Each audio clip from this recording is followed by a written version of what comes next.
Let's improve English. Why should I watch this video? If you're wondering, then let me explain this to you in simple lines why you should watch this video instead of giving a long introduction, probably boring. You should watch this video because you'll learn useful phrases and words in daily life sentences. You'll practice well by trying to translate the sentences that I mention in Hindi. You'll learn how to say certain things in multiple ways. You'll have a great listening practice as you watch the video. मैंने खुद से कसम खा ली कि मैं फिर कभी उसकी शक्ल नहीं देखूंगा. इसे इंग्लिश में कह सकते हैं I swore to myself that I would never see his face again. I swore to myself. Swore is the second form of swear. If you swear to do something, it means you promise that you will definitely do it. Swear to do something. So I swear to myself.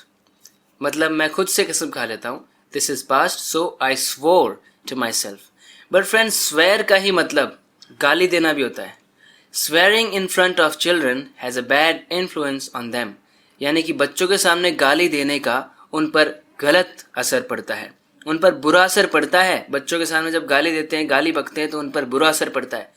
Friends, abuse का मतलब तो होता है किसी को humiliate करना, किसी के साथ बहुत बुरा करना, उसको बहुत ज़्यादा एक्सट्रीमली एम्बैरेस फील करा देना, इतना कुछ बुरा करना उसके साथ, उसको असॉल्ट करना, कुछ उस तरह का मतलब होता है अब्यूज़ का. तो but if you want to say that somebody is using offensive language, somebody is being impolite, it means he is swearing.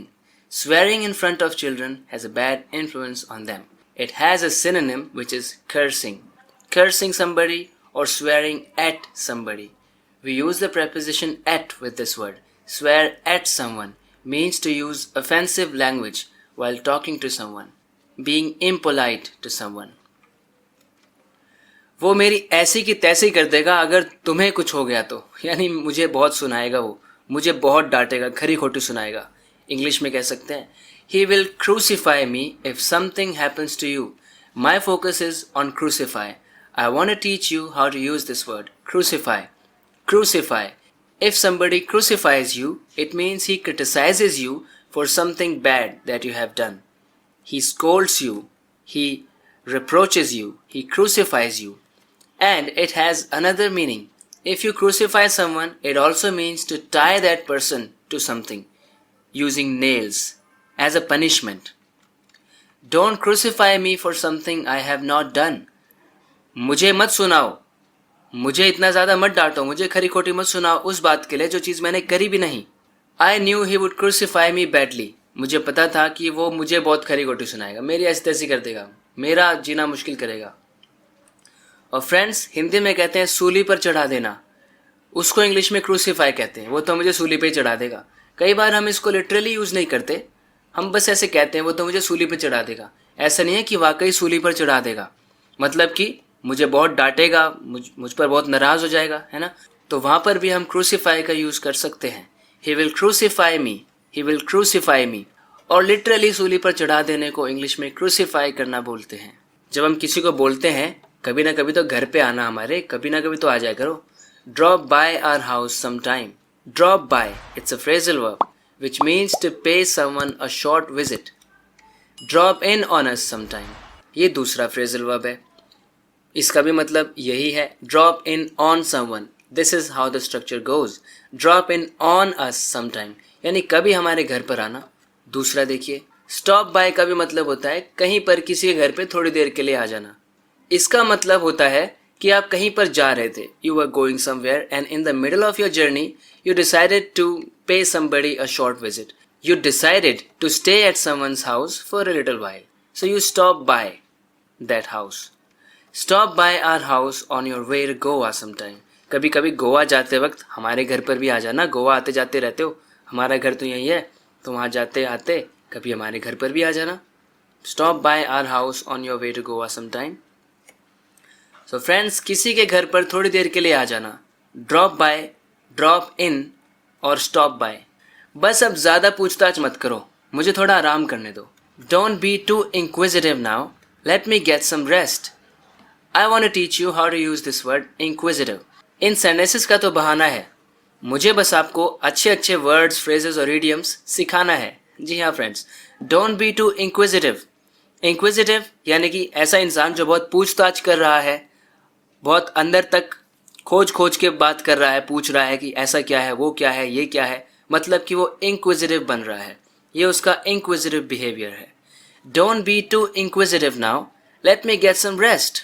Of course एक बात को कहने के बहुत सारे तरीके होते हैं, लेकिन जैसा मैंने आपको बताया, मैं आपको अच्छी अच्छी चीज़ें सिखाना चाहता हूँ। I didn't ask him anything because I didn't want to seem inquisitive. As an example, मैंने उससे कुछ नहीं पूछा क्योंकि मैं इंक्विजिटिव नहीं लगना चाहता था। वो सोचता ये तो बार बार मेरी बातों में, मेरी चीज़ों में टांग अड़ा रहा है, क्यों अड़ा रहा है। So I didn't want to become nosy, I didn't want to seem nosy और इंक्विजिटिव। वो अपने मुंह मियाँ मिट्ठू बनना कभी बंद नहीं करेगा। अपने मुंह मियाँ मिट्ठू बनना, इंग्लिश में अब इसके लिए हमारे पास इडियम होता है, he will never stop blowing his own trumpet. Blowing his own trumpet. If some person is blowing his own trumpet, it means he is admiring, praising himself, not anybody else, but himself. इसको blow your own horn भी कह सकते हैं। Stop blowing your own trumpet और horn. अपने मुंह मियाँ मिट्ठू बनना बंद करो। अपनी ही तारीफों के पुल बांधना बंद करो। Stop praising yourself to the skies. Stop blowing your own horn. Stop blowing your own trumpet. तो फ्रेंड्स यानी अपना ही बखान करना, अपनी ही तारीफ करना, उसे कहते हैं blowing your own trumpet. मैं तो साफ साफ कहता हूँ, बात अच्छी लगे या बुरी। बहुत लोगों की ऐसी आदत होती है कि वो साफ बोलते हैं, साफ कहना सुखी रहना। I don't pull any punches. जी हाँ फ्रेंड्स, आ गया एक और इडियम जो मैं आपको सिखाना चाहता हूँ। Pull any punches. If you don't pull any punches, it means you say whatever you have in mind directly. And you don't worry about hurting someone's feelings. You are honest. You don't want to twist the words so that somebody doesn't have to be bothered, somebody doesn't get offended by something. You don't pull any punches. मतलब आप बातों को सजा धजा के नहीं बोलते। जो डायरेक्ट बात है, जो सच है, जो का त्यों वैसे ही आप बता देते हो। ये नहीं सोचते आप कि उसको बुरा ना लग जाए, वो नाराज ना हो जाए। जो भी है, जो बात सच है वो है। So it means You don't pull any punches. Do not pull any punches with this guy. यानी इस आदमी को जो बताना है सच सच बताना, झूठ वूठ मत बोलना कुछ भी। इसको जो बात जैसी है वैसी ही बताना। She never pulls any punches. जो उसे बोलना होता है वो बोल देती है ईमानदारी से, कुछ छुपाती नहीं है या बातों को सजाती नहीं है। She never pulls any punches.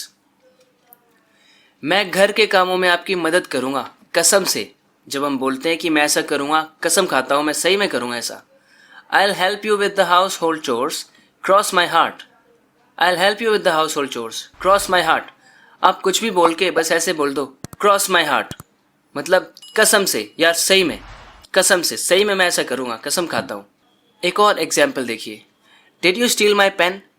किसी ने आपको बोला क्या आपने मेरा पेन चुराया? Did you steal my pen? और आपने जवाब दिया No, cross my heart. No cross my heart, नहीं बिल्कुल भी नहीं, कसम खाता हूँ मैं। No cross my heart.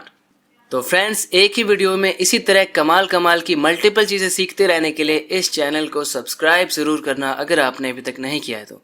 So friends ये वीडियोस आपको लग सकती हैं छोटी, लेकिन इन वीडियोस के लिए मुझे मेहनत बहुत ज़्यादा करनी पड़ती है, बहुत कुछ ऑब्जर्व करना पड़ता है। बहुत ज़्यादा रिसर्च करने के बाद मैं आपके लिए लाता हूँ ऐसे इडियम्स और फ्रेजेस जो अक्सर लोग यूज़ करते हैं और उनको अच्छे से समझाने की पूरी कोशिश करता हूँ। So friends thank you very much for watching this video. Please subscribe to this channel if you haven't already. I will keep improving your English. Cross my heart. Okay friends, take care and bye bye.